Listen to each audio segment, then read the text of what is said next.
I am Jimbo Paris, and you are listening to The Jimbo Paris Show.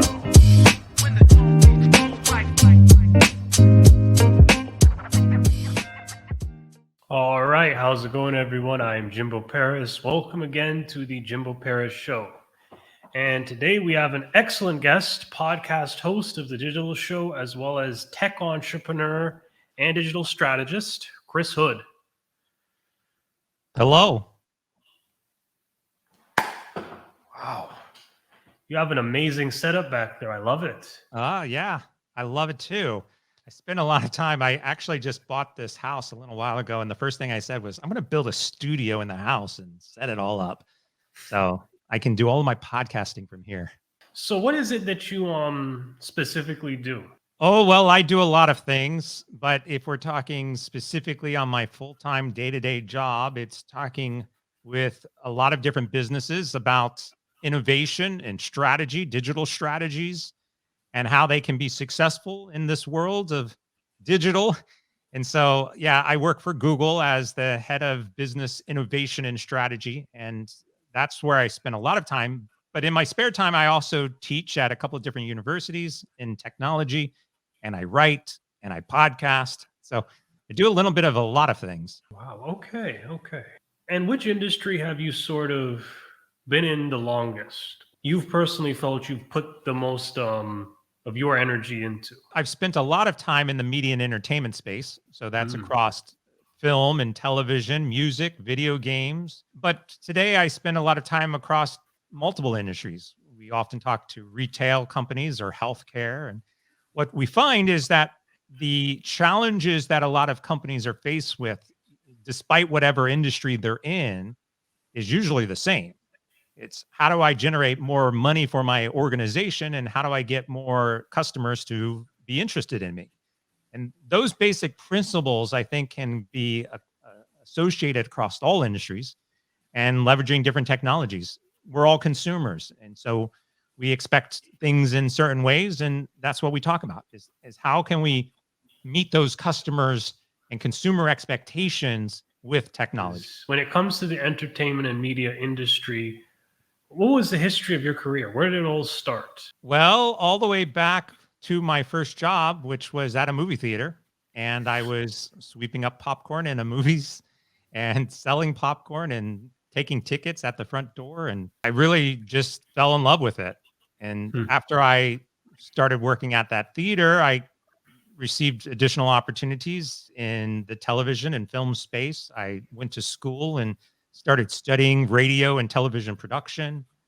I worked at the theater for about almost 10 years. And then during that time, had several opportunities in different types of businesses to expand across. And as my career progressed, I had some really exciting chances to work in these different spaces, and it just stuck. It was not only a passion of mine and career, but the opportunities opened up, and it was great to be able to do things that I actually loved to do. What fascinated you so much about theater? Because I'm thinking now in the cinema, sweeping up popcorn, doing this stuff, but you guys also get a lot of benefits too. You know, you get to kind of watch free movies and all those other great things. Yeah, well, that was what I first decided. I was sitting with my friend at the time, and we were in a fast food restaurant eating lunch or something, and we were going to go to the movies that night. And I remember at the time the tickets for that movie were $4.25. Time I was like, man, this is a lot of money for us to be going to the movies all the time. If I got a job at the movie theater, hey, we could save all this money and we'd be able to go in and see movies for free. And so that's what I did. So I got the job, and first thing I did was like the next week, my buddy and I went in. Sort of before you were doing IT and all these other things, you were kind of doing radio production, TV work. Yeah, well, I was doing radio in my college. So I was on the college radio station and doing some of that work. I had an internship for anybody in the West Coast. I had an internship for a little while on Kiss FM with Rick Dees in the morning. And so that was fun. That also is partly what gravitated me today towards podcasting because I can get into this deep voice. I loved talking in that kind of capacity. So I was doing that at a very early age, but the technology piece has followed me along my entire career as well. Actually, I was using computers even before I started working. When I was 16, 15, 16 years old, I had my first computer. And technology to me at that time was nothing more than a hobby. There were no really big jobs in tech, unless you were working at like NASA or the FBI or big giant mainframe computers. And so to me, it was simply like become successful in the movies because computers was just a hobby, is something I did in my spare time over the course of the 90s into the 2000s. As the internet blossomed, we became more aware that technology was going to become the mechanism for things like entertainment. If we fast forward, we obviously see things like Netflix today and Spotify and ways of consuming music in video games and movies. But that entire transition over the course of the last 40 years, I've been a part of and I've followed. And I've been beneficial, lucky, really, because I've had that technology background along with the passion for media and entertainment. So speaking of, your transition, the University of Phoenix, you made a transition to information technology. Can you kind of go more into what that is and that kind of accolade that you have? Yeah, well, as I was saying, I've been in technology and in the media space for quite some time. And as I was thinking that technology was really nothing more than a hobby, and I was going to focus my entire career on making movies or writing video games or something, I began to see that technology was rapidly becoming more of a way of life. And so I said, hey, I'm going to basically go back to school. I'm going to focus on a technology degree. I'm going to get a job that's focused in technology. It was really this point in time where I said, okay, let's stop working at the movie theater and let's start working in technology. I was able to leverage my experience in media and entertainment, the passion that I had, the working at the movie theaters, radio, television, all these things that I had done. And now I could apply those into the technology that I was getting my degree in and starting to focus more attention to. And it was that kind of transition, especially at the time when the internet became a reality, that we started to see businesses leveraging technology. And I said, I get that. I understand that. This is what I've been doing. And now I can apply it because I have the balance of both of those skill sets. And it's quite ironic because nowadays everything is about leveraging technology to consumers. So you really did strike a gold mine there. Additionally, you worked for a little bit in a music industry as well. So I kind of heard the radio voice you had there. And how did you sort of get into that music industry component, though? Well, at the time, I was working in different capacities across the media and entertainment, and I had this technology background, and an opportunity was presented to me to work at a startup that was specifically designed to curb music piracy issues on college campus. And what it really became was the first insights into what the cloud is today and how we share music and how we access music today digitally. And this service was the first of its kind. It was all about how do I access great playlist, share music that I'm passionate about with other people. So yeah, I took the risk. I went to the startup. The startup was called Ruckus at the time. And then it got acquired and was very successful. And it was the foundation for all of the various music services we see today. When you sort of began to discover who you were and you sort of started to really get involved in this, how did you sort of feel? I don't know if I necessarily felt one way or the other. I mean, I think at the time it's just about making decisions. I think these are things we all go through. If you were presented with a new job today, you would reflect on it. And there's various reasons why we all transition between different jobs and take different career paths, make different decisions. That's not just professionally, this is real life too. And oftentimes we don't see it in the moment when we're there. I was just using the information in front of me and trying to make a decision.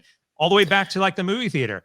I was going to go to the movies that night. It was $4.25 for a ticket. And I was like, this is too expensive. I should get a job at the movie theater so I can get in to see movies for free. That was what the decision was at the time. If I look back now at making that decision to work at the movie theater, absolutely, I would do it 100 times. But there's definitely been roles that I've taken and opportunities and events in my life that I've reflected on and said, maybe I shouldn't have done that, or maybe I should have did it a different way. That's life. And I think for me in this transition between media and entertainment, I never looked at it as like, I'm going to like, I'm a doctor and now I've decided that I want to go be a lifeguard. I've actually looked at it as a way that I can leverage these experiences and bring them all together to talk with people today about a broad range of different things. I'll give you another real quick example. I had somebody once say, my son is in fashion design and wants to get into technology. What would you suggest? My suggestion is go into technology. If that's what you want to do, you can apply everything you've learned in fashion design into technology. There's a lot of opportunities out there. Yes. We're starting to see things like virtual try-ons of outfits on main websites. We're seeing outfits of different types being created inside of video games. Heck, the whole metaverse and the concepts of what the metaverse are going to become is this personification of ourselves inside of a virtual reality that is going to be equipped with things we wear. So you can't ever say that just because you have experience in one thing, that you can't apply it to something else. Those are your experiences, and you can bring that to the table. And that's the key, is how do you manage all of the different things you've learned throughout your life and apply that into a way that you can leverage in something you want to do in the future. That's a different way of thinking about it. Because, a lot of times when people have goals in life, they focus necessarily on more so pursuing those goals, but not really using the tools that they've harbored to kind of go into that industry. You really, really are hitting at some points here that even I, don't even know. So again, these are some big gems here you're throwing out. Speaking of that, you already gave an amazing piece of advice there. If you were to kind of mentor someone or give someone advice on how to do what they need to do, would that be the first thing you say to them, to sort of leverage their skills to work in what they need to do? If you have a goal, there could be any number of different types of goals. For example, I want to write a book. That might be a goal for you. Or I want to start a podcast, or I want to get into a new career. Well, in all those situations, even podcasting, you should start with, what do you know? Create a podcast about something you're passionate about and something you know. Let's use something like even a job. What's the first thing we do when we want to apply to a job? We create a resume. What's the resume? The resume is the last several things that I've done. And so many people focus on, my resume doesn't have the things in it that align to what I want to do, as opposed to trying to look at all of the things you've done and how those things you've done apply to what you want to do. The resume is never just a bunch of stuff on a piece of paper to convince somebody that you're the right candidate. It's a story of your life, and that story can paint a picture of how and what experience you can bring to that company. And sometimes it's as simple as, I've got great communication skills because I have a podcast. Or, hey, I've got fashion design experience, so I would love to apply those in the metaverse. That's what you have to look at, is how do you leverage all of the things that you have done to do what you want to do, and not as here's something new I want to do, and just ignore your entire history. Like, that doesn't make sense. You're also in the video game industry as well. So what was sort of your experience in that area? Well, I've been in video games for a while. Same thing. Video games were always a passion of mine. And I've been in a lot of different organizations throughout the video game space. I was presented with an opportunity, again, new opportunity to start a video game company. And I went with that. And same thing, same concept, same principles. It was a passion of mine. It was a new opportunity. I took the chance and I ran with it. So speaking of, these passions and sort of these things you go with and all these things you build, How did you sort of harbor that innovation mindset? Well, the innovation mindset really starts back with the customer. And similar to like you leveraging your experiences, we have to take a different view of this. And oftentimes we think about innovation as some big lightning in the bottle creative idea. And really all innovation is around solving problems. So if we look back as an example in the music industry, when I took on this opportunity, the challenge at that time was I want to be able to create a playlist on my device, but I don't want to have to recreate that same playlist on a computer. So, how do I create a playlist in one place and share the music across multiple systems? That was the problem. So, then you solve it with technology. And if you think of everything, like a light bulb is nothing more than it's dark in this room and candles are running out. How do I create something else so I can see at night? Every single innovative idea really is solving a problem. And the people who can see problems are usually the people who can innovate faster. And I think that's it. It's just understanding what problems are and then being able to understand how to solve those problems. Now, speaking of solving problems, you were head of business platform strategy at Google, I believe. Yep. What did you sort of do in that role of yours? I bring everything together now at Google. All of my experience in media and entertainment, all of my experience with innovation, like we're talking about, this customer first perspective, building cultures, all of that comes to basically a head at Google. I apply everything I've learned over my career and help organizations and businesses see this. So it's been great because I can take the principles and the lessons learned and the experience of my career and apply it into other organizations. What were some of the biggest problems you dealt with when you were working in Google? These are usually more aspirational types of problems. Hey, we want to have flying cars. Okay, well, let's think about how we might be able to solve that type of problem, right? Or, hey, I would really love if you can predict for me, what stocks to buy, leveraging something like artificial intelligence. Or if I'm doing a Google search and I'm looking for a specific movie with a specific actor or something, I want Google to basically know what I'm thinking about before I put it in the system because I don't remember what the actor's name is, right? These types of problems that we see from a consumer perspective on a regular day basis, that's more what we're looking at, right? Like, how do we make experiences for consumers more interesting and compelling and help them get to the data or information or thing that they want to get to faster? So, when it comes to sort of marketing, what are some of the best digital marketing strategies that you see that might currently work? Marketing in general is really just about same thing is getting the right message out and meeting the customers in the ways that they want to be met. And for some, that's on social media. For some, it's on a podcast, YouTube and video format. We all want to engage with brands that we align to and that we're interested in. And then it's really just about building that relationship. Really, that's what marketing is. Build the relationship and bring people together in the platforms or the services that they want to connect with you on. And how did you evolve this strategy over time? Was there any form of progression as you first started your digital marketing journey to now that I'm sort of working with you and speaking with you and giving you this stage? I think it's just about trial and error and experience. And over the years, you try different things, you see what works, and then you apply that into new marketing mechanisms. So what is sort of the future of digital media in sort of these coming years? I think the basic principles still apply, which is we have consumers. You and I are a consumer. We want to engage with products and services and brands that we like.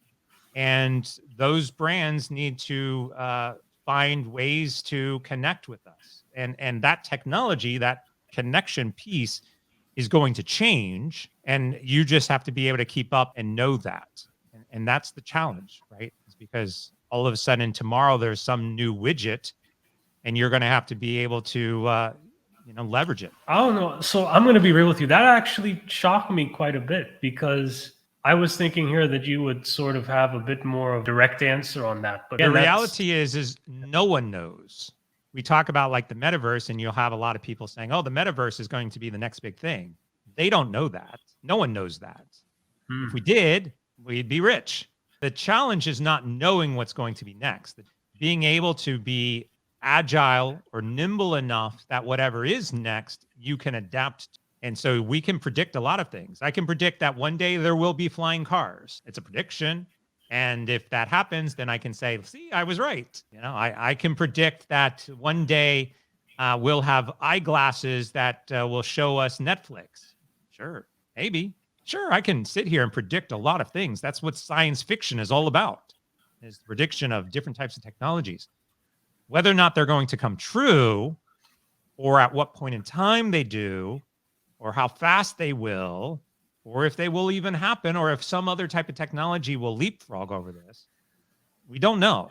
We have to be agile and be able to adapt as they do change. Who are your major career influences? I've got a lot of coworkers and people that I work with that, I'm very close to and I respect, and they have incredible opinions. There's obviously other people in different industries, that I like to hear what they have to say. I just like surrounding myself with people, and learning from them. It's about meeting new people. It's not about maintaining close circles of specific individuals. I think the more people that you meet in your life, the more perspective that you can get, the more experiences that you can learn from that will help you find these problems, solve these problems, and try new things. I've always been about just meeting more people and expanding that. And you just never know what you're going to learn. So when it comes to people that you work with, have you ever taught people? Have you ever mentored people? Has anyone ever asked for your guidance? Sure. Yeah. I mean, all the time. I'm happy to talk with people, and I'm happy to support people, with whatever they need. So when it comes to digital media, do you have any advice that you would give to anyone revolving around that? Just research, talk to people, learn, research, read, listen, and learn. I mean, really, that's what it boils down to, is just get different opinions and perspectives. When we're looking at sort of startups, what do you think are kind of the biggest, most notable trends that you've noticed?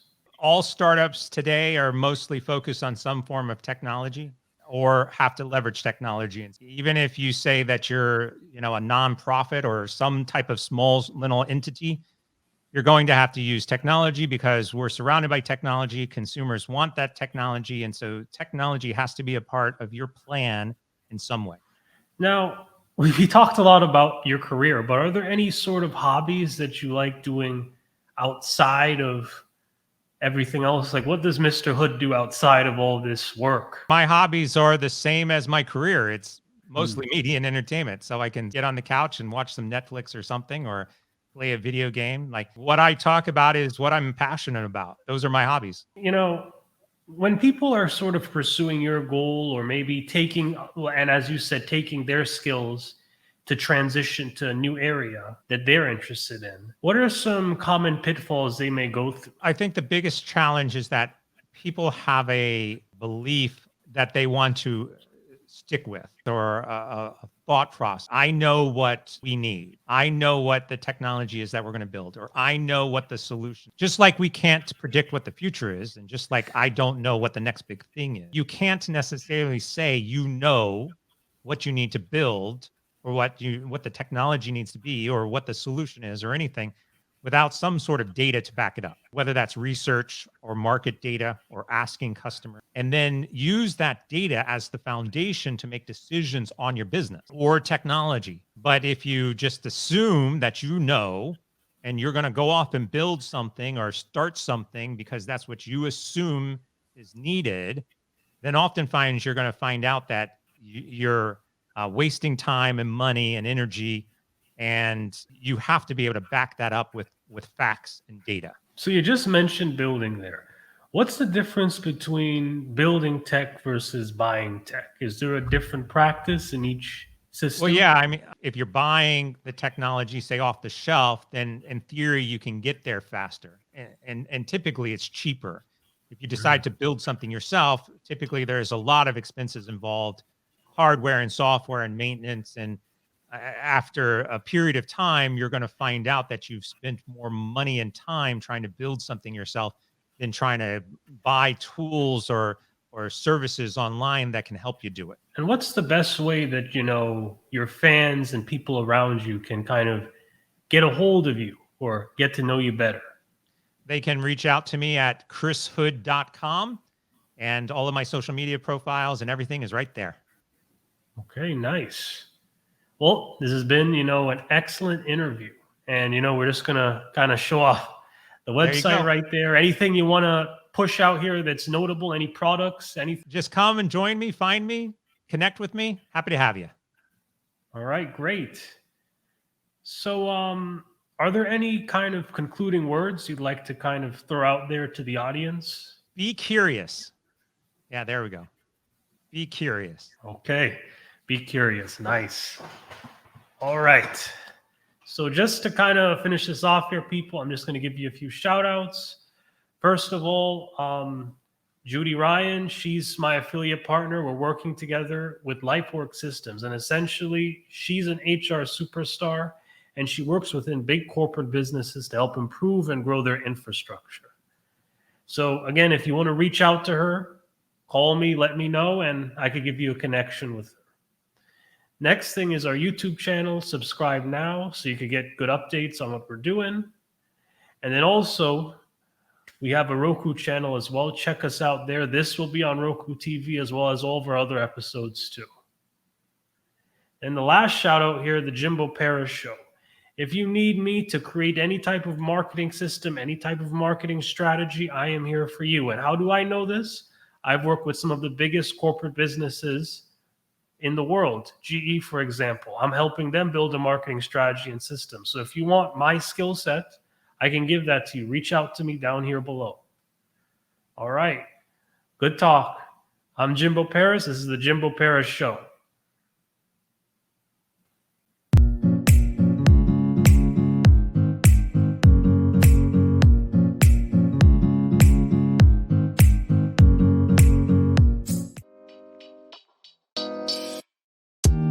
Thank you for listening to the Jimbo Paris Show.